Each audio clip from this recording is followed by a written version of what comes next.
Okay, right there. There it is. Right there. Right there. This is Mike Freeman. Alter Perspectives, whatever we gonna call it. But number one, it's hot as hell. But we tired of being cooped up in the shoe up there, because I've been in there for a lot of hours hiding from the heat. And it's to the point where, I just got to get out. But, this is for all my fans on YouTube and the blah, blah, blah. But there was a couple of things that I wanted to address and mention that I'm gonna put on whatever venue or whatever. Number one,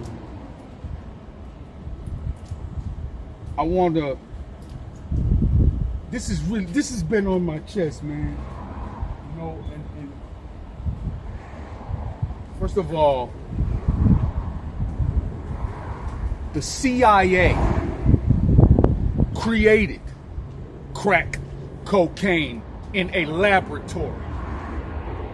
They tested it on monkeys to make sure that it would work on us.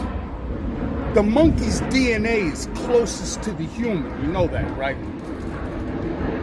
And there was a film that leaked out to 60 Minutes, Dateline, 2020, whatever.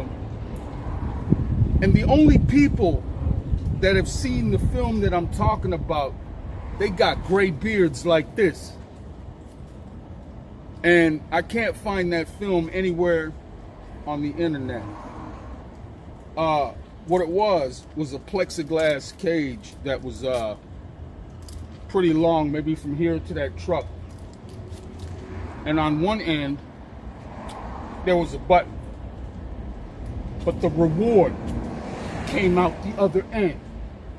So you had to push the button and then scram over there to the other end to get the reward. There were two tubes. One tube had a mechanism that gave him food and water. Those are the only two things that a mammal must absolutely have on God's green earth. The other tube had a mechanism that gave him a puff of crack cocaine. Every single monkey that they put inside the plexiglass cage ran back and forth until he died. Every single one. Shortly thereafter, I would imagine, the CIA gets with a guy named Freeway Rick, and they flood the black community with the same substance they just made in a laboratory. How come nobody's still mad about that? And let me tell you something, man. I understand. I asked the Damu from the Pueblos when I was in the county. I said, did Cuz know that was the CIA giving him the work? He was like, yeah, after a while he did. And that's the same thing as the police come out with a new type of weed, but when you smoke it, it gives you COVID. And they give me 500 pounds. And I start pushing the COVID weed in Venice. What do you think would happen?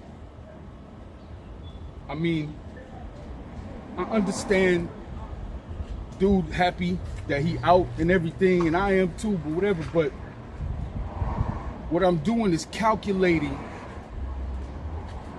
collateral damage. And what I'm gonna do is I'm gonna use the pyramid thing like this. You see, what we talking about is the CIA right there at the top of the food chain, and right under them, I'm gonna just put the R right there. That's cuz everything else was trickled down. when the youngster sold his sack and bought a big ass Turkish and the motherfucker jacked him and popped him for it. All of that is collateral consequence. If this portion of the pyramid were chopped off with a machete, none of this would have went down. And you know,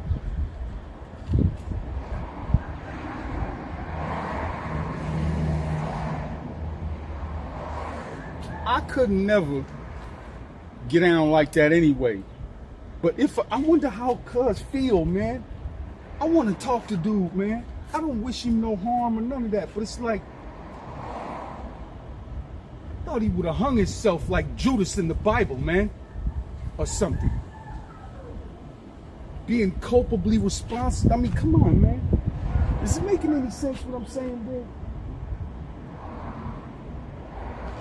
You know, anyway, after that went down, a few years later, they enacted a statute that said if you stole something 3 times, you got 25 to life. Right at, bro, if that's not stacking the deck against a motherfucker, man, what is? That's why I walk around like I do, man. I walk around like I own the whole fucking planet, man. I walk around like this. The police, when they deal with me, I got 17 misdemeanors and 12 felonies. 17 felonies and 12 misdemeanors. I've been to prison 6 times. Amanla ungawe tu. Yitu bandera ni ikundo we usina embucha. All right, bet. Anyway, man. Oh, that leads me also to Chip. All right. Romaine Chip Fitzgerald, Black Panther, incarcerated since the year 1968. I was his project, and I didn't know what that meant. We start the timer. I didn't know what that meant until a long time later. Jerry Brown let all the lifers out, but they didn't let Chip out. He died in there. He was only 71, and I was born in 1968, and he was from Compton Watts. So you can't get any closer to Tookie in the beginning of the shit than that, right? Now, back then, in the pen, inmates was in control of all the shit, man. They knew everything about you before you even got off the bus. But the first thing they did, they put me in a cell with Yero. That's Swahili. That means knowledgeable one. And he peeled my wig back so tough that it actually caused me to call into question everything I thought I knew was a goddamn fact. Because what he did is he showed me how I was incorrect about shit. And he had, you know, he had all the everything, man. Documents, books, whatever the case may be. But, you know, I was on the 4:30 in the morning till 10:30 crew. And they put me in the bakery with Chip. And first let me say this, man. Chip was on Master Swole. And I'm not talking about, you know, the big penitentiary boat. That nigga go like this. And he had the bicep with the little tiny ice cream cone on top of that. He go like this. You can see the separation of every muscle in his quad. Matter of fact, Chip was so swole, he had the little workout magazine or some shit and sent him a picture of himself. And Arnold Schwarzenegger personally came inside the prison to Old Folsom to see what the fuck can this dude possibly be doing with that junkyard pig iron that's got him swole like that. But You know, he let me ask him anything for like a month and a half. And I'm talking about from, why is the sky blue? Or, give me a prime number past 90, anything.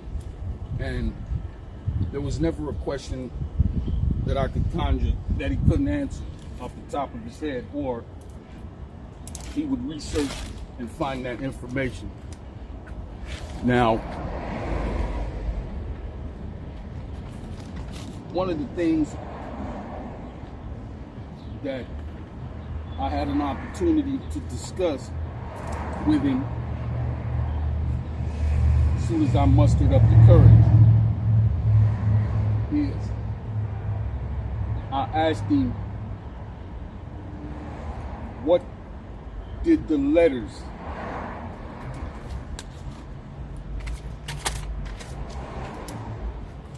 C.I.A. stand for? It's an acronym. But anyway, he said, before he responded, Chip said, what do you think blood stands for? I tried to throw him a curveball. I said, well, I'm not no Damu, so I wouldn't be interested in information pertaining to their true history. He just smiled, man. He recognized it as a curveball. Anyway, he said, Black Liberation Organization against oppression and destruction. The first thing I said was, I didn't hear anything for the letter A for against. He said, when you're using an acronym containing multiple words, you're allowed to leave one out if it would confuse the meaning. And that's the day that I've learned that. But, at first, I was going to, talk about it in sections, whatever, but community revolution in progress. No. My whole life, man, I call listen. First of all,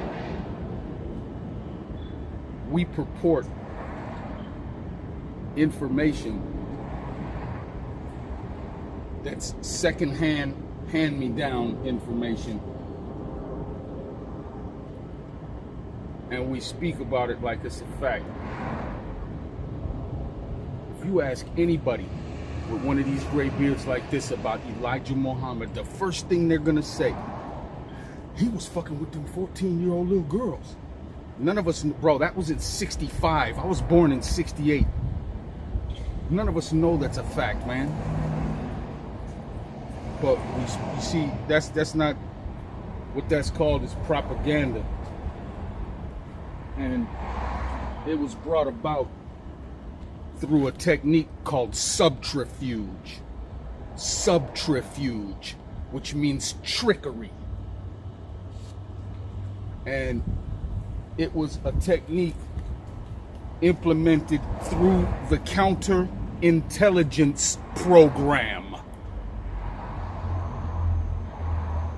What they do is infiltrate,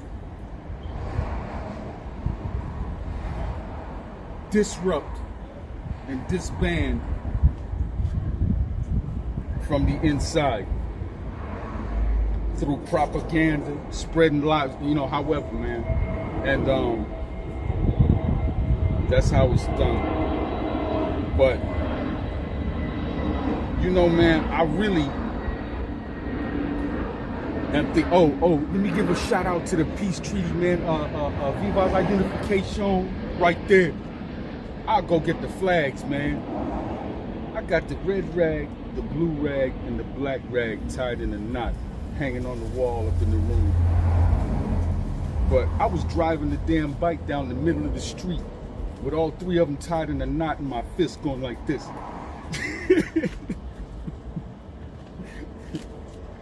And anyway,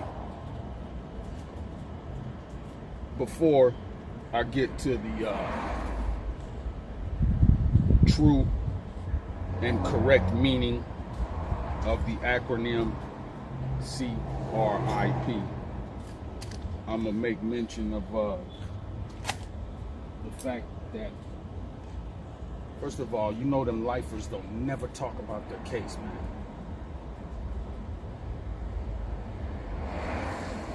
But Chip told me about his. And I remember I asked him, how do you even know that I'm gonna remember all this stuff you telling me, man? I don't get out of here for 4.5 years still. I said a lot of things are gonna happen between now and then.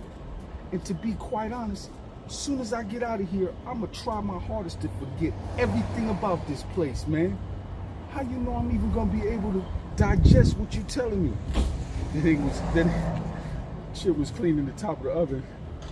He looked back, he said, "You got the highest tape score I done ever seen." I said, "Oh man."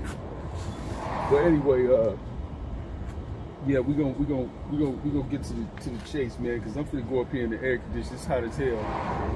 But here we go. Chip was always identified as a Black Panther, but he wasn't. Chip joined the Panther Party for protection after something happened because he knew they was gonna try to kill him. Listen, Chip was one of them youngsters that hung out with the older winos, used to drink with, just like I used to do. And him and Yellow, they were cellies for 25 years too, man. But him and Yellow was in Golden Gate Park or something. And they had drank some wine, whatever they drank, man, they passed out on the bench, this, that, and the other. So Chip said he had to take a leak. It was kind of cold or whatever, so he walked away to this bush. And when, oh no, first there was some kind of noises or something, right? And it woke him up, both of them. And he said, "Man, what's that, man? You know, somebody fighting over there?" And Chip said, "Man, that don't sound like no fighting to me." And when he went over there, it was 2 white police in the bushes, and they was raping the little black girl with the billy club. So he witnessed this, I think by himself first once, and then he went and got Yellow, and they both peeked through, and they both saw the same thing. And Chip didn't know what to do. He was 18, and Yellow said, "Man, these pills and this alcohol got me fucked up. I feel like I feel like I want to die anyway," or some shit like that. He said, "I'll do it." But Chip wouldn't let him go by himself. And they went over there and murked them fools, man. You know? And that's how he caught that case. They tried to pin him up. They had him on death row at first, whatever. But here comes the definition of the acronym after a moment. Right there.